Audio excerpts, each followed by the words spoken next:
দর্শক, চলার পথে আপুকে আমি সামনে পেয়েছি। খুবই দুঃখজনক একটি ইতিহাস উনি বলেছে। ভিডিওটি অবশ্যই কিন্তু দেখবেন, ভিডিওটি অবশ্যই দেখবেন। আপনার কাছে জোরাত রিকোয়েস্ট হলো, সেটি হচ্ছে আপুটি করাইল বস্তিতে থাকতো। উনি গতকালকে ওনার বাসায়, এমনকি বস্তিতে অনেক জায়গায় আগুন ধরে গিয়েছে। উনি এখন নিঃস্ব। ওনার কাছ থেকে একটু শোনেন ওনার কি হয়েছিল। আপু বলেন কিভাবে আগুন ধরলো বা কোথায় কি? ভাইয়া আগুন ধরছে হঠাৎ করে, গ্যাসের এটা কীভাবে লিক না কি হয়ে গেছে, হঠাৎ করে আগুন জ্বলে গেছে। তা আগুন অনেক ভয়ঙ্কর হয়ে জ্বলে আমি আমাদের বাচ্চাদেরকে নিয়ে তাড়াতাড়ি করে বের হয়ে গেছি রাস্তায়। আর বাবা আছে?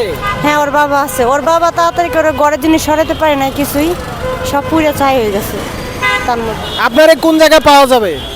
আমাদের এখানেই পাইবেন, আপনি আমার এখানে পাইবেন, গুলশানে একটা পাইবেন, সবসময় আমি এখানেই পাইবেন। দর্শক, একটি রিকোয়েস্ট থাকলো আপনাদের কাছে, একটি রিকোয়েস্ট থাকলো, সেটি হচ্ছে এই আপুটিকে কিন্তু আপনারা গুলশান 2-এর মোড়ে আসলে, হ্যাঁ গুলশান 2-এর মোড়ে আসলে কিন্তু আপুটিকে পাবেন। অবশ্যই ওনার চেহারাটি দেখে রাখেন।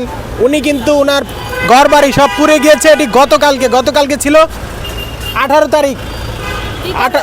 18 তারিখ বিকেলবেলা কিন্তু ওনার বাসা সহ আরও পাশের অনেক বাড়িঘর পুড়ে গিয়েছে। উনি এখন নিঃস্ব।